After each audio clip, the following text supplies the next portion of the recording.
वळूयात पुढच्या बातमीकडे। एक मोठी बातमी समोर येते। अब्दुल सत्तार यांच्या अडचणींमध्ये आता वाढ झालेली आहे, कारण सीबीआय कडे तक्रार दाखल करण्यात आली आहे। सिल्लोडमधील जमिनी लाटल्याचा आरोप या तक्रारीत करण्यात आलेला आहे। सामाजिक कार्यकर्ते महेश शंकरपल्ली यांनी ही तक्रार केली असल्याचं कळतंय। यासह 5 शेतकऱ्यांची 1400 पानी तक्रार दाखल झाली आहे आणि तक्रारीमध्ये 200 शेतकऱ्यांच्या जमिनीचे पुरावे दिल्याचा दावा करण्यात येतोय। 28 मुद्द्यांवर सत्तार यांच्या संपत्तीच्या चौकशीची मागणी करण्यात आलेली आहे। कथित गायरान घोटाळा, टीईटी घोटाळा, सिल्लोड महोत्सव यानंतर शेतकरी जमीन घोटाळ्याचा अब्दुल सत्तार यांच्यावर आरोप करण्यात आलेला आहे आणि एकंदरीतच आता अब्दुल सत्तार यांच्या अडचणी वाढण्याची शक्यता आहे, कारण सीबीआय कडे तक्रार दाखल करण्यात आली आहे। या क्षणाची अतिशय मोठी बातमी आपण पाहतोय। अब्दुल सत्तार यांच्यावर जमिनी लाटल्याचा आरोप करण्यात आलेला आहे आणि 1400 पानी तक्रार करण्यात आलेली आहे। त्यांच्या संपत्तीची चौकशी करण्याची मागणी या तक्रारीत करण्यात आलेली आहे। त्यामुळे अब्दुल सत्तार यांच्या अडचणींमध्ये आता आणखीनच वाढ होण्याची शक्यता आहे। सिल्लोडमधील जमिनी लाटल्याचा आरोप अब्दुल सत्तारांवर करण्यात आलेला आहे आणि 1400 पानी तक्रार सीबीआय कडे दाखल करण्यात आलेली आहे।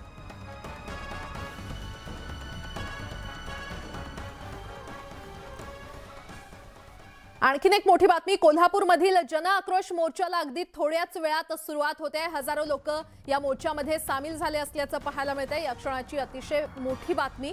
कोल्हापूरमध्ये जन आक्रोश मोर्चाला आता थोड्याच वेळात सुरुवात होणार आहे आणि या मोर्चामध्ये हजारो नागरिक सामील झाले असल्याचं पाहायला मिळतंय।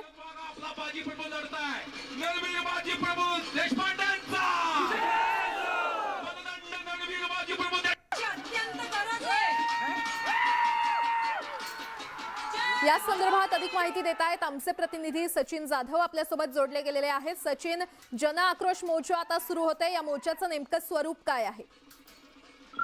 बरोबर आहे। जन आक्रोश मोर्चा कोल्हापूरच्या बिंदू चौकातून आता काहीच वेळात सुरू होईल। हजारो हिंदू बांधव या ठिकाणी जमलेले आहेत, तसंच हजारो तरुण तरुणी या मोर्चामध्ये सहभागी झालेले आहेत। कोल्हापूरचे खासदार जे आहेत धनंजय महाडिक यांनी सुद्धा या मोर्चात सहभाग घेतलेला आहे। अनेक गट अजून या मोर्चामध्ये सामील होत आहेत। बिंदू चौकातून काहीच वेळात हा मोर्चा कोल्हापूर शहरात निघेल, मात्र खूप मोठं स्वरूप ह्या मोर्चाला आपल्याला चित्र एकूणच पाहायला मिळतंय। बरं सचिन, कोणाच्या नेतृत्वाखाली हा मोर्चा निघणार आहे?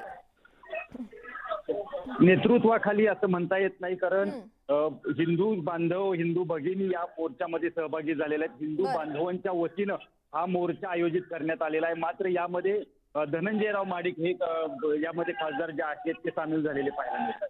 बरं सचिन, अपडेट घेत राहू। तुर्तास धन्यवाद या सविस्तर माहितीसाठी। तर आपण पाहतोय कोल्हापुरातली ही दृश्य। जन आक्रोश मोर्चाला अगदी थोड्याच वेळात आता सुरुवात होणार आहे। हजारो लोक या मोर्चामध्ये सहभागी होणार आहेत आणि शहरात मोठा पोलीस बंदोबस्त देखील त्याच पार्श्वभूमीवर तैनात करण्यात आलेला आहे। लव्ह जिहाद कायद्याच्या मागणीसाठी हा मोर्चा काढण्यात येतोय।